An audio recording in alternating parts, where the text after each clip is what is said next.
Olá, meus amigos, sejam bem-vindos para mais um vídeo aqui no Laboratório do Arne, né? Com as suas brincadeiras e experiências com a eletrônica, né? Hoje eu quero mostrar mais um vídeo, né? Usando aqui a placa Z80, continuando aquela série, né, de vídeos que eu fiz, onde eu mostro como a gente trabalhava, né, com os protocolos de comunicação que já estavam disponíveis, né? A grande maioria deles e como que você consegue trabalhar sem o uso de CIs específicos, né? Por exemplo, eu apresentei já um vídeo onde eu mostro a comunicação serial RS-232 sem o uso de uma USART, ou seja, usando a PPI 8255, usando o pino de I/O, né, direto, de forma direta, né, sem o uso de um CI UART como esse aqui, o 8250. Apresentei também a comunicação I2C, também utilizando o pino de I/O, ou seja, de forma direta, sem usar nenhum CI específico, até porque o microprocessador Z80 não tem nenhum tipo de dispositivo interno, nenhum tipo de periférico, né, que permita fazer isso. Então você só consegue fazer via pino de I/O. E hoje eu quero mostrar a comunicação SPI, da mesma forma, usando a PPI 8255, usando seus pinos de I/O. Tá? O programinha que eu desenvolvi, que vai rodar aqui dentro da RAM, né? Qual a ideia? É ele enviar dados e coletar dados de um Arduino Nano, que está aqui, que foi programado para como um Slave SPI, ou seja, esse aqui é o escravo e esse aqui é o mestre. Esse programa, a ideia é eu envio um byte daqui para cá e esse cara vai colocar num port, tá? E esse port, tá, são 4 bits aqui, então eu vou ter um contador aqui que vai de 0 a F, tá? Eu vou fazer uma contagem de 0 a F, quando chegar em F, volta a 0 e assim fica, tá? Então, o Arduino, basicamente, a única coisa que ele faz é, recebido o byte, ele coloca no port, tá? Independente do valor do byte. Quem está controlando a contagem é o Z80. E o outro recurso que eu coloquei aqui, agora para a leitura, são chaves. Então, na medida que eu pressiono as chaves, o Arduino coleta e coloca dentro de um registrador, dentro de uma variável. Quando o Z80 aqui faz a solicitação via SPI, esse cara entrega o valor que tem dentro dessa variável, que é alterada, né, a cada X milissegundos, ou seja, se eu manter pressionado ele vai ficar, ou se não manter ele não fica, tá? Ou seja, o Arduino aqui, basicamente, o que ele faz é colocar um byte num determinado port e ler um outro pedaço do mesmo port, tá? Basicamente isso, mais nada. As chaves aqui, né, eu coloquei de maneira que ficasse no bit 0, bit 1 e bit 2. É assim que eu quero que elas me sejam apresentadas. Nos ports não está exatamente distribuído assim. Eu faço uma jogada para que elas sejam apresentadas assim, para que quando vir aqui, que será aqui nesse display que elas será apresentada, né, ele fique mais confortável a leitura. Então, eu chamei aqui de bit 0, bit 1 e bit 2, mas na verdade não é.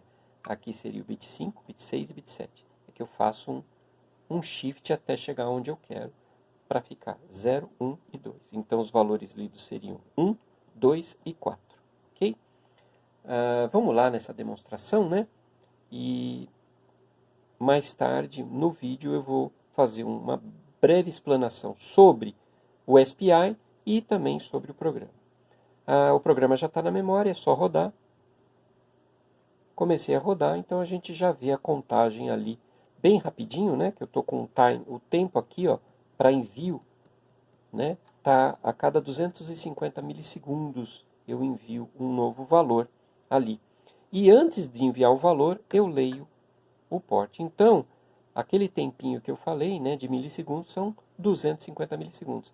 A cada 250 milissegundos, o Arduino escreve o que tem aqui e faz a leitura dos bits aqui, quando recebe o comando, né? Então vamos lá, ó. Pressionei, conforme eu falei, 1. E note, eu vou pressionar pelo lado de cá, eu acho que vai ficar mais fácil. E aí as chaves, ó, eu continuo enviando e continuo mostrando 1. Soltei, continuo mostrando lá, e aqui, chave 2, continuo, o contador continua vindo, e o 2, tirei, ele volta para 0 imediato, ó, tá?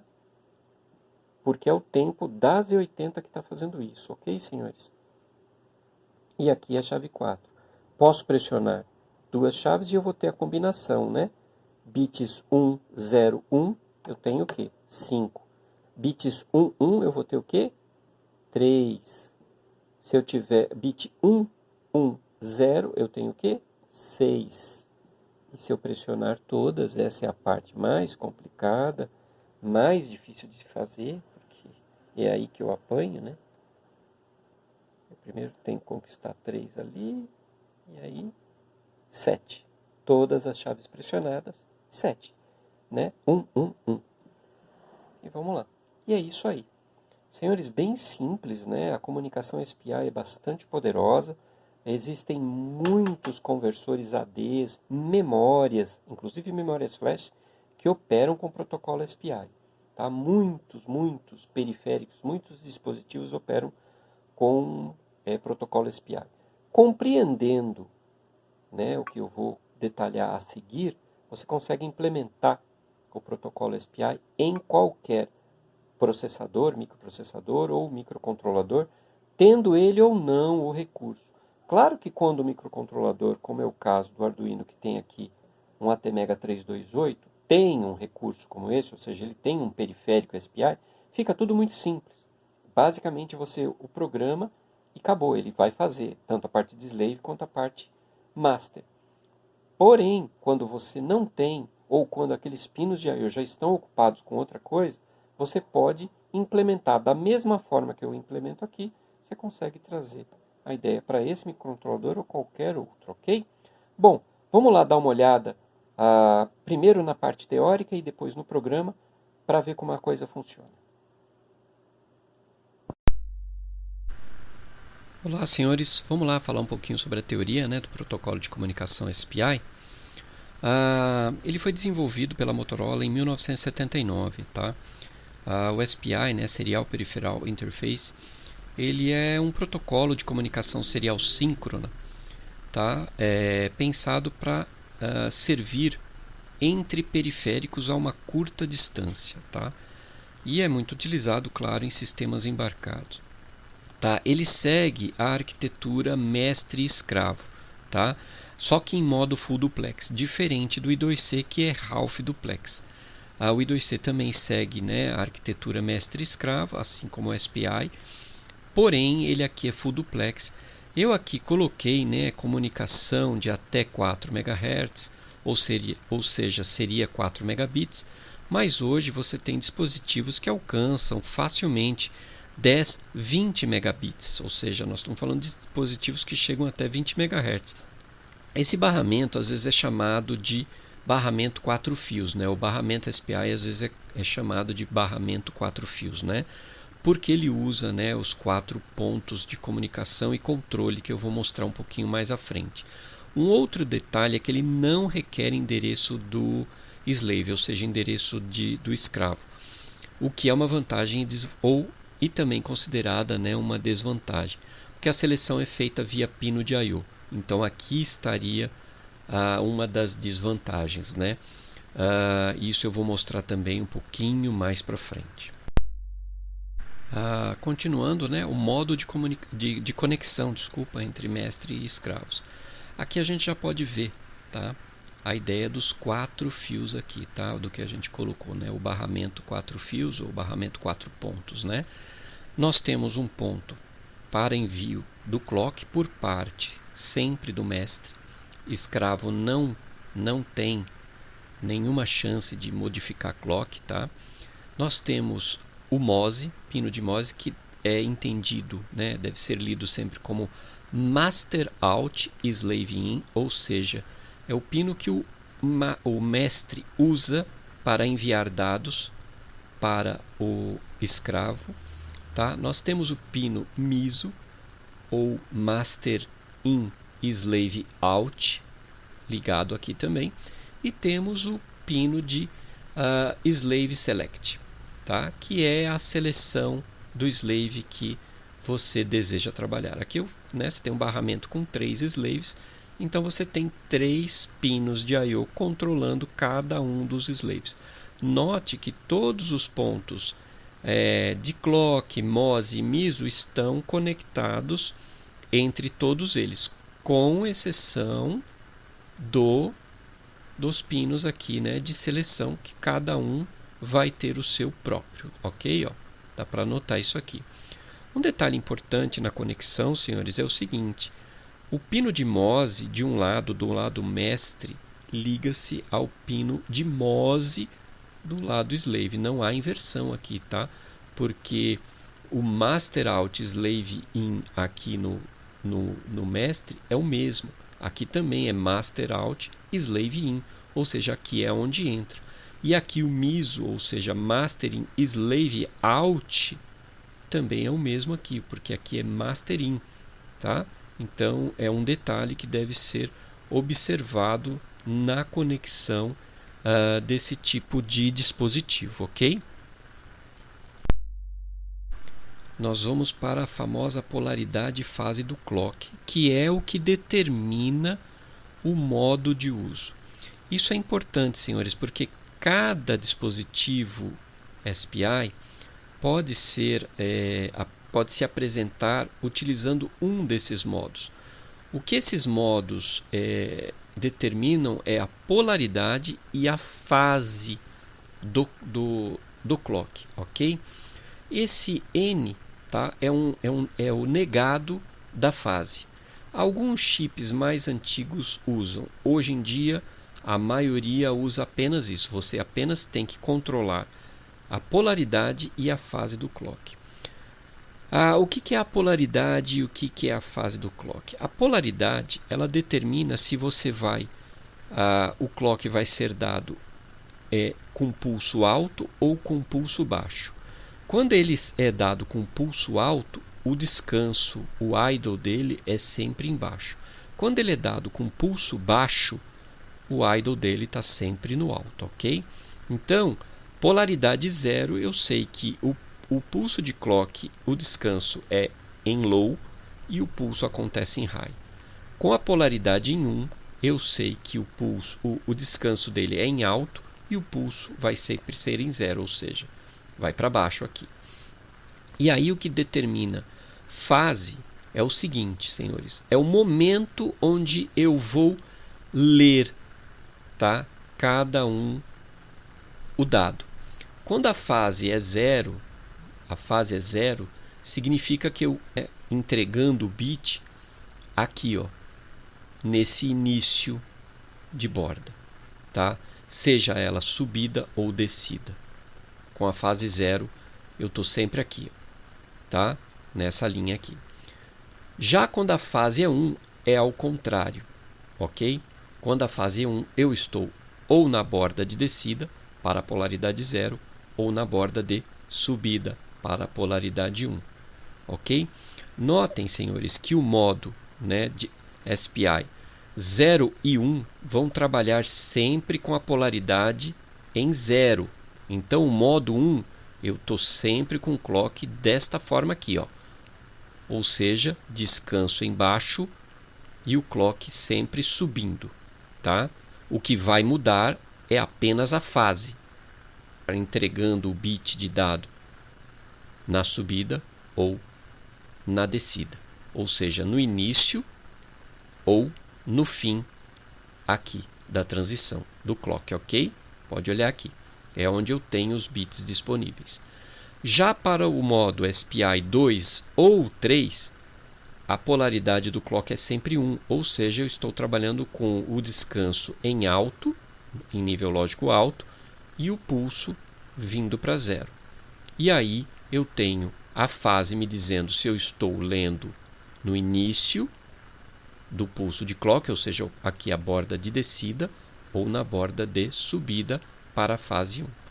Basicamente é isso que a gente tem nos modos SPI de 0 a 3. É importantíssimo configurar o modo correto de ambos os dispositivos para que você tenha uma comunicação de sucesso, ok? Vamos lá, continuando. Vamos lá um pouquinho das vantagens, né? Eu acho que uma das principais é a comunicação full duplex, tá? Conforme eu falei, você pode, como são dois pinos, né, de comunicação separados, um de entrada e um de saída, você pode transmitir e receber ao mesmo tempo. Isso é uma grande vantagem. A velocidade, por conta disso e por conta da simplificação do hardware, também é bem maior, tá? Isso tudo se, por exemplo, você comparar com outro protocolo de comunicação serial síncrono, por exemplo, como o I2C. Eu não tenho, por exemplo, limites de dispositivos.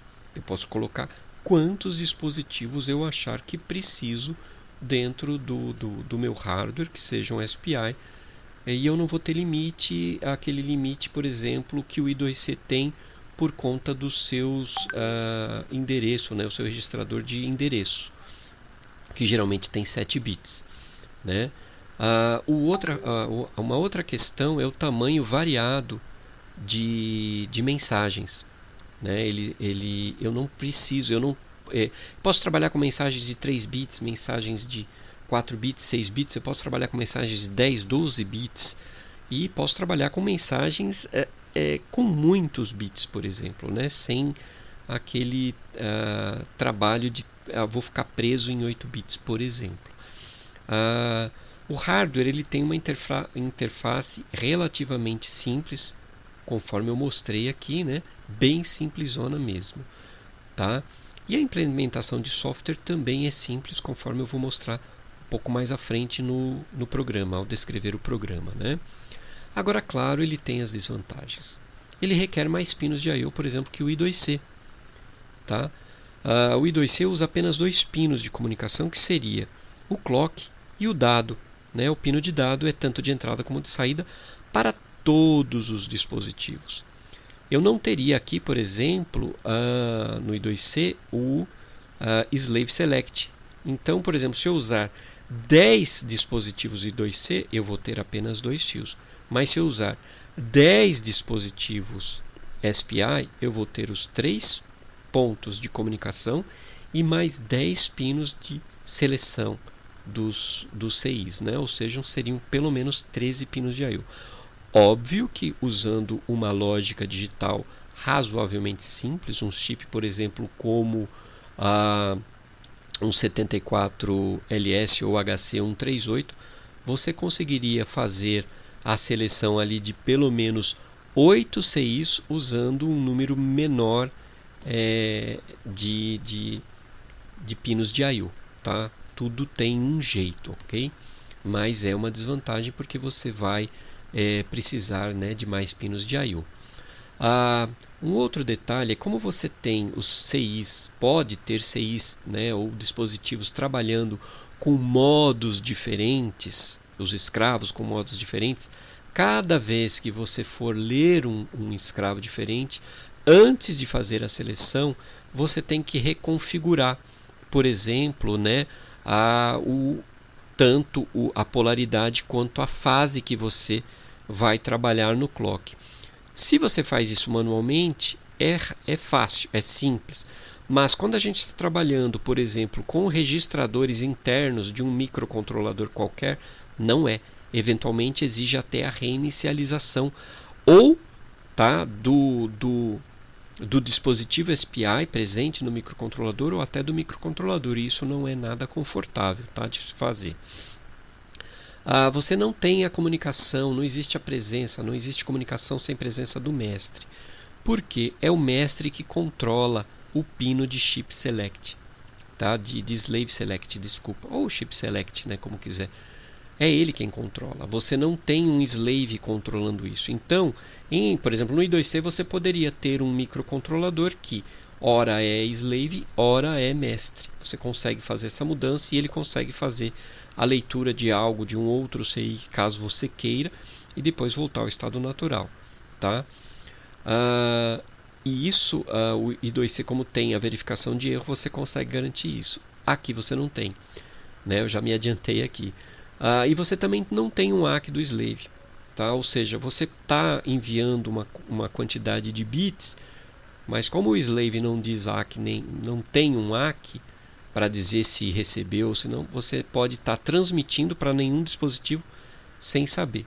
Dá para fazer algo e resolver isso via software? Claro que dá, mas você não tem isso previsto na norma, tá? E ele também, conforme eu falei, não suporta verificação de erro. Dá para fazer? Também dá. Mas tudo isso torna mais complexo, tá? Pode tornar mais complexo seu software e, consequentemente, seu hardware. E aí a vantagem que eu coloquei aqui, né, de ter tanto hardware quanto software de implementação mais simples, acaba indo diretamente para o ralo, ok? Então, basicamente, seria isto. Vamos lá, senhores, falar um pouquinho do programa. Todo programa que eu faço, eu gosto de colocar um cabeçalho ao mais completo possível, com datas, alterações, etc. Inclusive, compilador que eu usei, como é que eu uso, porque é aquela coisa, daqui a 2 anos você olha esse programa, se você não fez isso, você não vai saber nem exatamente o que era isso aqui.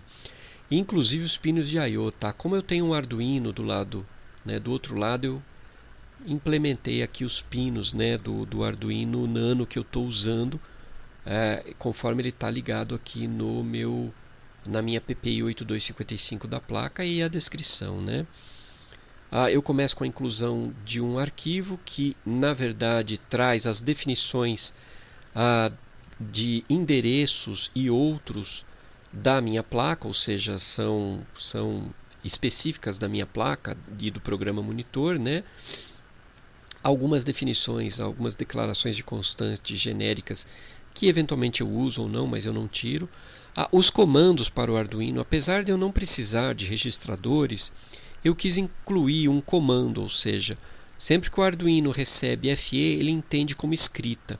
O byte que vier em seguida, ele vai escrever na saída dele. E sempre que ele receber um FC hexadecimal, ele entende que é para ler as chaves e enviar esse byte para mim, né, na sequência dos próximos clocks, tá? Então eu acabei incluindo esse comando, o que me permite ler ou escrever em qualquer momento, tá?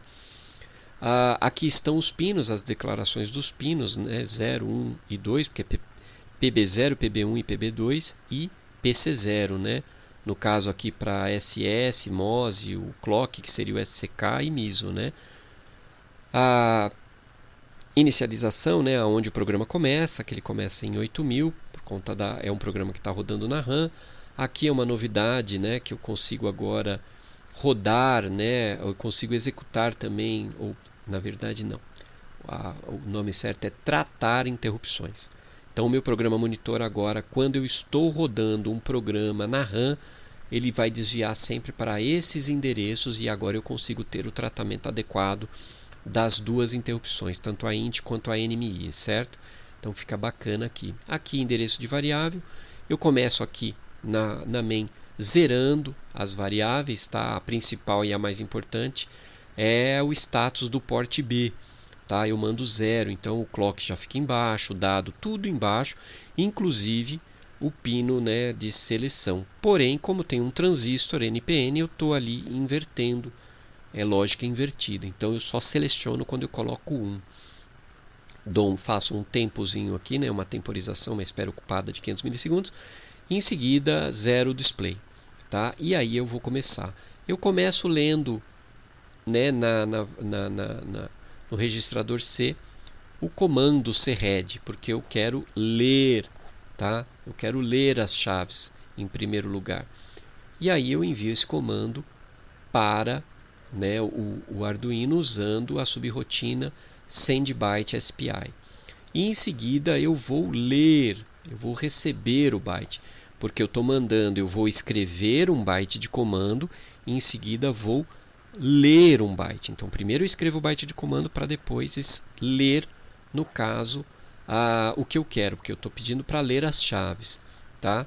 Feito isso, eu sei que ele vai estar em D. Nós já vamos ver essas funções. Tá? E vai jogar em A, e agora eu posso jogar tranquilamente nos displays 5 e 6, que é o que a gente viu lá atrás. Faço uma pequena temporização, leio o comando de escrita, agora eu vou escrever, eu estou mandando escrever nos LEDs. Mando o comando de escrita, tá? Carrego agora em B. O que tiver em B eu vou carregar em C e envio novamente. Esse meu B é uma variável que eu estou incrementando, senhores. Eu estou incrementando até que ela seja igual a 10 hexadecimal, tá? Até que ela seja 10 hexadecimal. Quando acontece isso, eu volto para zero, que é o caminhar dos LEDs ali que os senhores conseguiram ver ali na demonstração, que vai de 0 a F, né? De 0 a F, né? De uma forma binária ali, que dá para notar, né? Então, quando ele chegar a um zero, eu zero e continuo. Faço um tempo aqui né, de 250 milissegundos e continuo. Essa aqui basicamente é a função main, ok? Agora vamos lá, né, para a função, né, vamos aqui para a função, a primeira, de envio do byte. Né? Eu estou trabalhando aqui em modo zero, portanto, polaridade zero, fase zero, ou seja, o meu clock está em zero, é logo na primeira, né, que eu vou fazer. Né, no caso aqui é a borda de subida que eu vou... o byte tem que estar disponível logo na borda de subida. Então o que eu faço de primeiro é pegar a variável status, eu vou jogar o conteúdo dela em e vou setar o bit, né, de SL. Por quê? Em seguida eu vou jogar ela no porte B. Então agora eu estou fazendo o quê? Selecionando o Arduino. Tá? Ou seja, eu estou jogando através do transistor o pino SS lá do Arduino em low. Em seguida eu vou carregar B com 8, afinal são 8 bits a serem enviados, e vou fazer um desvio aqui para TST bits, porque aqui gira, ele gira. Eu só vou fazer isso depois, eu tenho que vir para cá. O que eu estou fazendo aqui? Eu estou testando o bit 7, porque eu estou transmitindo do mais significativo para o menos significativo. Ok? Eu configurei o Arduino também assim. Eu sempre vou transmitir do mais significativo para o menos. Eu prefiro assim, tá? Então eu testo o C, porque o byte a enviar está em C. Então eu testo o bit 7. Se ele diz, olha, se ele me responde que não zerou, se ele não zerou, é porque ele é 1.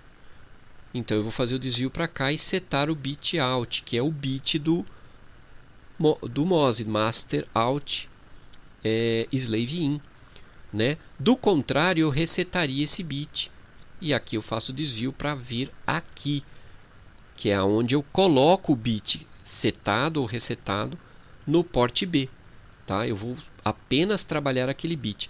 Note que eu estou trabalhando aqui com um byte inteiro, na verdade, né? Mas eu estou trabalhando de maneira que eu vou setando ou resetando apenas o bit que eu quero, tá? Mantendo a cópia dele salva sempre em e assim eu consigo resetar ou setar um bit único. Tá? Feito isso, o meu bit está já no porte B. Eu vou setar em E novamente, tá? O que? O bit de clock. Eu vou levantar o clock e vou disponibilizar isso também no porte B. Veja, senhores, eu estou resetando e setando só um determinado bit em E, tá? E jogando o conteúdo disso. Por isso é bom você sempre trabalhar com aquela variável, né, de status, porque você leu ele uma vez, jogou e vai mantendo e vai alterando só o bit, porque você tem que jogar o byte inteiro. Vejam, senhores, levantei o clock. É nesse momento que o Arduino vai fazer, né, o que? A recepção daquele bit, ou seja, ele entende que o bit de dado está válido. Tá? Eu estou levantando ele aqui. Ok? Dou um NOP apenas para dar um tempinho e em seguida eu baixo o clock. Decremento B, que eu coloquei aqui como 8, e vou girar o dado. Agora sim eu giro o dado. Para onde? À esquerda. Estou girando o meu dado à esquerda e sempre verificando O bit 7, já que eu girei ele à esquerda, eu tenho um novo bit 7 e continuo assim até que B seja 0. Quando ele é 0, eu vou cair aqui. O que eu estou fazendo aqui? Eu estou lendo o status B e estou jogando ele em A. E o que tinha em status B? 0. Eu estou voltando todo mundo a 0, inclusive dados, clock e a seleção do chip. Por quê? Porque eu tenho um transistor lá, então para selecioná-lo o bit é 1, né? Ou seja, eu teria que estar com ele em 1, lógica invertida.